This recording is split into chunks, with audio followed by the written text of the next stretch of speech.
Hi, my fellow Gooners, humans, and everything in between. You're now tuned back into Concourse TV. You know it's the place to be.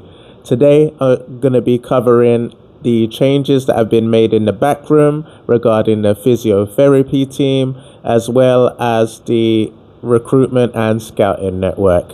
Let's jump straight into it. Over the course of the last season, we had several injuries to key players. And as a result of that, mid-season, Mikel Arteta brought in an esteemed colleague of his called Joaquin Acedo. Now, he has his own practice back in Spain, where he was the head of physiotherapy and rehabilitation. He performed an audit, and I'm assuming that the findings had several red flags and things that needed to be addressed immediately.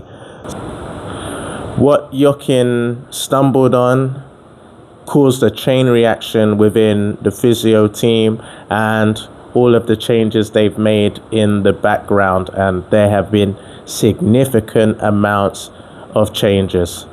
The first change that started following the findings of the audit were that Dr. Zafar Iqbal was relieved of his duties.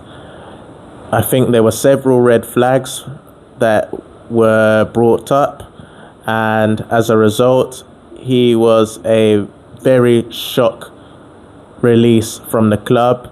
And since then, they have been assessing and addressing these issues in the background. The first big change outside of Joaquin Acedo being hired is our new head of medical services. His name is Dr. Arnaldo Abrantes. Arnaldo comes with a wealth of experience. He was a professional athlete, and he was a 100 and 200 meter runner for Portugal. Since then, and since retiring, he has transitioned into physiotherapy and medical services, or should I say medicine, sports medicine specifically. He comes with a wealth of experience. He's had Premier League experience, which is key to what we need. He's had experience at Forest, and then he moved on to Aston Villa. And then since then, we have recruited him from Aston Villa. I think he will be a big part of changes as a professional athlete. They run many more kilometers than footballers do. Footballers, as you see when you're watching the games, they have times to walk around and do things like that. Athletes do not have that luxury of walking around on a track at any time. So I think he will bring a wealth of experience that will really help push us. He will understand rehabilitation methods more, like the recovery periods and so forth, load management, how much players can actually handle depending on their body, and many other factors will come into this. So I look forward to seeing what acumen and what knowledge he brings to the rest of the physio team.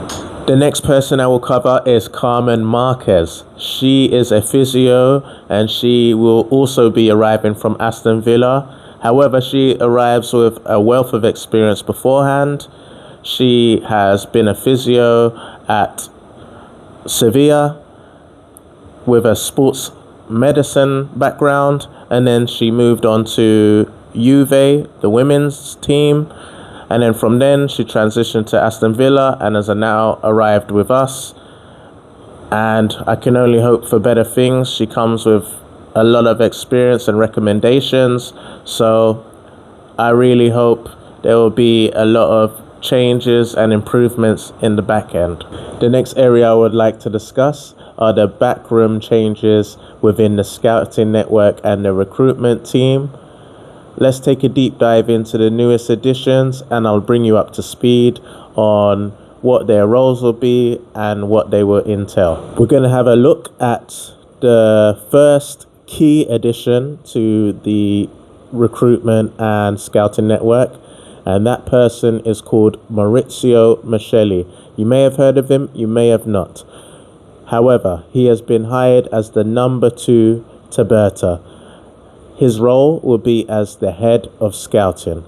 So, whilst Berta will still have the executive final say on transfers and pulling the trigger, as well as the broader strategic vision, Micheli has been brought in to revolutionize the talent spotting operation and also focus on the following core key areas.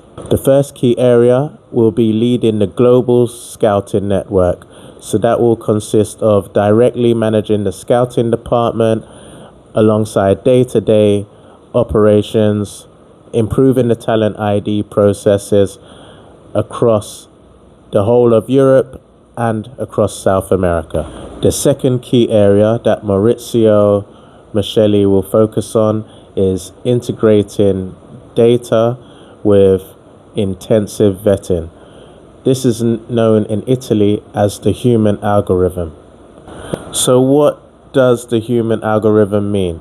So the easiest way to explain it in layman's terms is that Maurizio Micheli will be combining old school methods of on the boots groundwork with new school modern data analytics infrastructure and merging the two to find the best outcomes for us sourcing new players. The third core key area will be scouting high value, high impact talent before the valuations skyrocket. So from what I can see in the market, we've been targeting a young Georgian player, 17 years old, called Andrea Bartishvili, and we're also targeting another young player, 16 years old, currently plying his trade at Leicester, and his name is Jeremy Monga. The second new hire that we have brought in for the recruitment and scouting network is called Javier Alonso, not to be confused with the manager Xabi Alonso. Javier Alonso has been hired as the recruitment strategist, and he will be more focused on the footballing operations rather than the on the pitch side of looking at things and the old school methods. Just like what was mentioned with Maurizio Micheli, Javier Alonso will also have 3 key core areas that he will be focused on. So let's have a look and insight into what his role entails of. The first core area that Javier Alonso will be focused on is market planning and strategy. So this will involve the navigation of the transfer windows. So hopefully, as most of us fans are probably praying for, is that we actually start to use the January windows for once and not just the summer windows, because I don't believe you can do all of the work you need to do in one window for an entire season. I believe there's always work to be done over the course of a season. So hopefully this is part of the thought process also. And as well as that, he will be looking into which risks are worth taking within the market and which ones are worth walking away from. But this will be a collective effort. So obviously this will be Javier's remit, but closely aligning with him will be Berta and Micheli in this course of action. The second core focus for Javier will be navigating complex markets.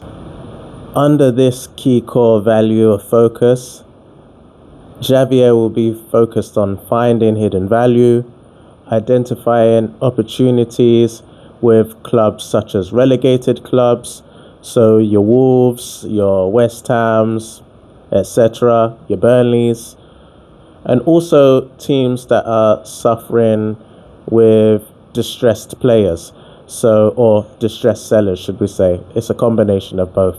So, for example, when we signed Leandro Trossard from Brighton, that was a result of a distressed seller and a distressed player.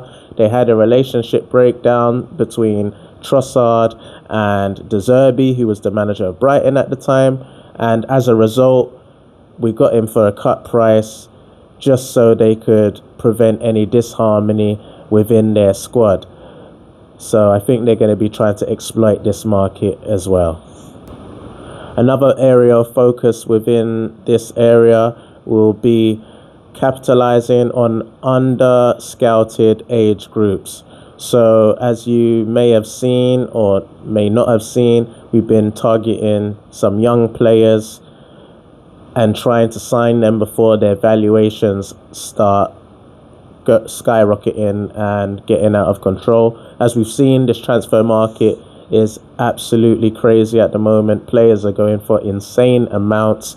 So I think the club are now looking at even more shrewd ways to get decent players over the line, even if they have to get them in earlier and train them through the Hayland philosophy and academy and taking it from there, as we've seen with the targeting of Jeremy Monga of Leicester and the Georgia under-17 international Andrea Bartishvili.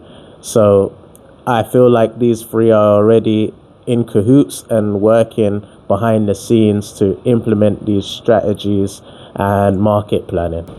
The third area of focus for Xavier Alonso will be streamlining football intelligence.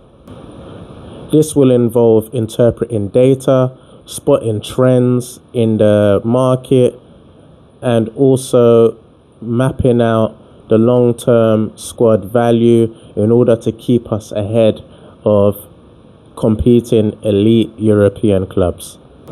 Another thing worthy to mention of Xavier Alonso is that he's actually worked under Berta previously at Atletico Madrid. So as we can assume, or I feel like what is happening behind the scenes is that they already know how one another works. They have a working relationship already established, and they know what it takes to build title-winning sides.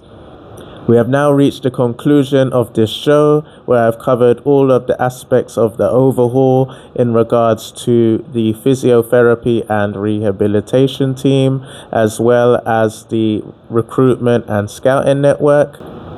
I will keep you updated in regards to the final physio outstanding from Villa that is under the NDA agreement. I'm assuming that information should be dropped within the coming weeks. I'll also keep you updated in regards to the vacant Hayland Academy manager role. As you know, Pierre Mertesacker walked away at the end of the season. We are interviewing a extremely strong candidate, but until it's confirmed, I won't elaborate any further on that one. So until then, in the meantime, between time, stay blessed, stay safe. Laters.